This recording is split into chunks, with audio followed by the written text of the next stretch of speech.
a number of students that were shot. Horror. You told me your son was shot 3 times. He said all of a sudden a guy pulled I believe a pistol, I'm not sure, out of like guitar case. Heartbreak.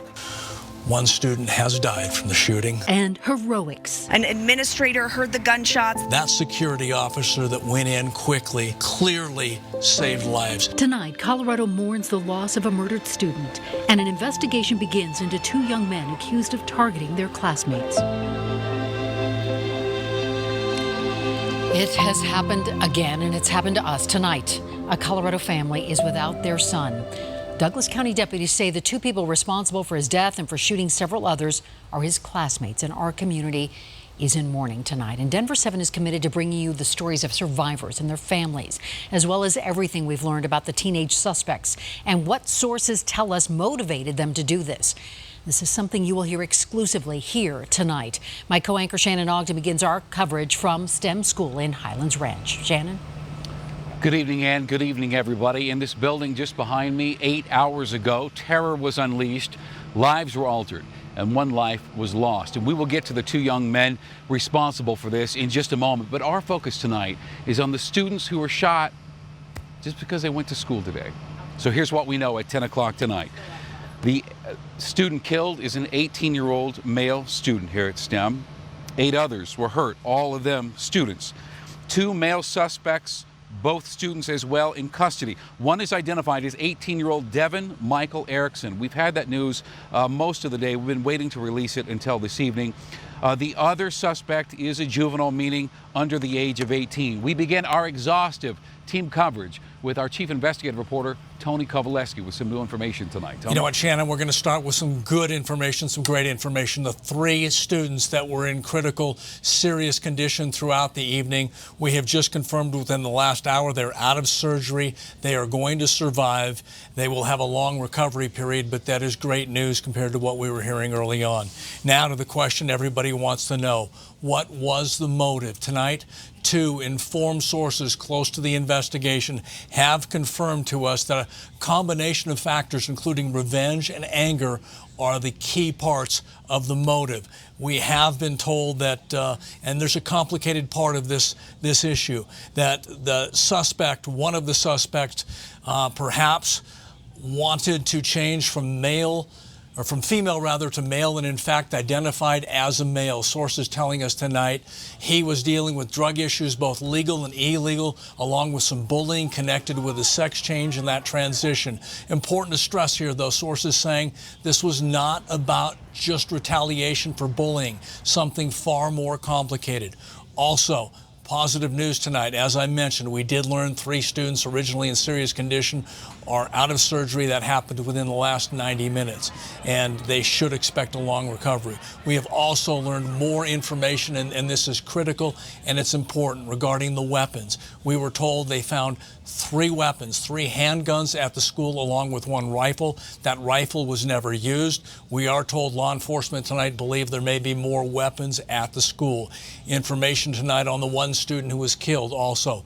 We are told he was in the wrong place at the wrong time and not at all a target of the 2 suspects, the 2 gunmen that are now in custody. So a lot of information, but again, Shannon, the motive here appears to be anger and revenge against some fellow students, and they were targeting students inside the school. Chief Investigative Reporter Tony Kovaleski with that exclusive information. Tony, thank you very much. Our team coverage continues with Denver 7's Jennifer Kovaleski, also working this story all day long, and she joins us live. Jen? Shannon, we're just on the back end of the school, and it has been a very hard day for students who were inside the school, for parents who are waiting desperate for answers outside, and for families all across this community who are hugging their kids a little closer. Tonight, radio traffic is taking us inside the school as deputies struggled to stop the gunman. Shots fired in the school. Oh my God. So we have a shooter in room 107. We do have 1 person shot in the lower back. Chaos and heartbreak in Douglas County. It's hard to speak. I just need my kid up. I just want to get to my son and hold him. He's terrified. A scene no parent ever wants to see. Children with their hands up outside their school. He said he saw blood, by the bathroom when they were leading them outside the building.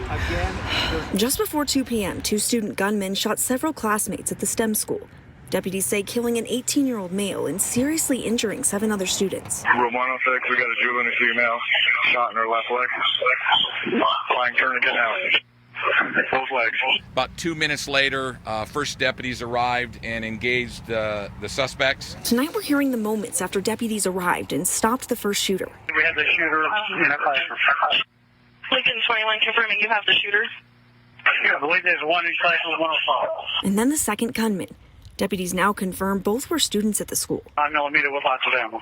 While deputies were outside, frantic parents waited outside, consoling each other as they waited to make sure their kids were okay. Did you hear from your daughter or your son? He's in elementary. He has no phone. Douglas County Sheriff Tony Spurlock says his deputies got there within minutes. He credits their response with saving many more lives. This is a terrible event. This is something that no one wants to have happen in their community. We're going to investigate that, and we will get to the bottom of it. It really is a tragic event and such heartbreaking moments as parents were waiting to find out if their kids were okay. Now, within the last hour, as we mentioned, Douglas County identified the adult male suspect as 18-year-old Devin Erickson. They have not identified the other suspect, who we are told is a male juvenile. Now, Douglas County Sheriff Tony Spurlock said that these 2 gunmen were not on their radar, and they are still trying to answer the question tonight of why. For now, we are live in Douglas County. We'll send it back to you, Shannon. Jennifer Kowaleski, thank you, Jen. And much of today was about frantic parents not knowing if their child was one of the children shot. And then the tearful reunions, at least for the lucky ones, when they did get to see their kids. Denver 7's Tom Mustin spent a lot of today witnessing those reunions, and Tom joins us live. Tom? And Shannon, it's been a roller coaster ride of emotions today. We're here at Littleton Adventist Hospital, where 5 of the victims were taken. We know at least 2 are still here. A few minutes ago, I ran into a mother in the lobby who told me she's too tired now to cry. This comes on a night when a lot of tears were shed over gun violence once again. Scary. How can this happen here? How can this happen? I just want to hug my kids when I see them. Frantic students and parents raced to the Northridge Rec Center after the unthinkable happened again. We just heard that there was a shooter in the school, and this is where we should pick up our kids. More buses coming in! Students at the Highlands Ranch STEM School were bused to the rec center after 2 suspects, believed to be students, opened fire inside of a classroom Tuesday afternoon, killing 1 student and injuring 7 others. You're going to go past the main entrance? We could tell it was bad and it wasn't just a drill. After about an hour, then I guess a SWAT team or somebody came in and escorted us out of the school. As the rains came, Fernando Montoya waited for his daughter, still in shock after hearing his 17-year-old son was lying in the hospital, wounded. I talked to him, thank God he's okay. He told me that he is shot like 3 times. He said he saw shots from everywhere. As buses arrived carrying students from the school, tearful reunions took place. Many parents still reeling from the little information trickling in. I heard there was an active shooter, and that's the worst. That's the worst thing you can ever hear. And as reunited families headed home, Fernando Montoya hugged his daughter and headed to the hospital, knowing that for his family and others, the healing has to start now. We have to just go through this, the best we can, and we'll learn from this a lot.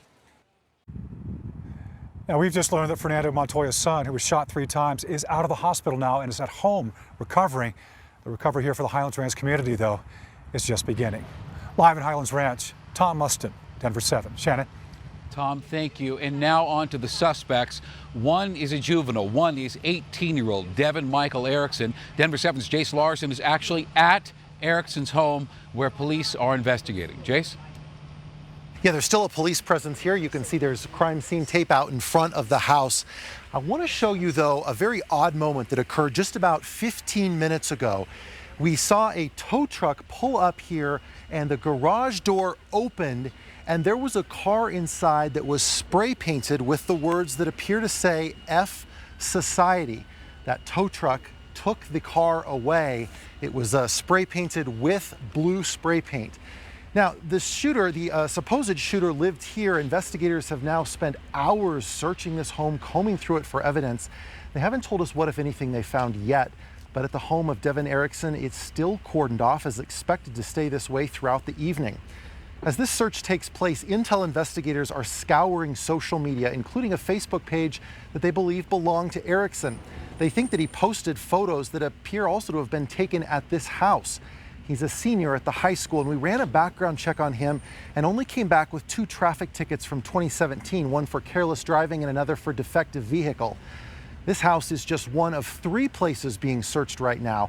Investigators got a judge to sign a search warrant for a car at the school where the shooting took place. This black Honda is the vehicle that police think Erickson drove to school before the shooting.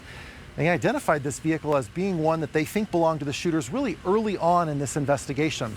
Now, investigators are also searching a 3rd place that they believe belongs to the other shooter. All throughout the day, we've been talking to our sources, and they were telling us how quickly people responded to this scene and how investigators also worked quickly. For example, they had district attorneys who were on scene in case these search warrants needed to be written or additional search warrants needed to be written. They could help do that right there. Judges were on standby so that within a span of 10 minutes, they could receive a search warrant and they could sign it if it was appropriate and send it back to get the investigation moving. We also know that deputies were actually able to swear on the facts in their search warrant affidavit on the phone to speed up this whole process. We're live in Highlands Ranch. Jace Larson, Denver 7.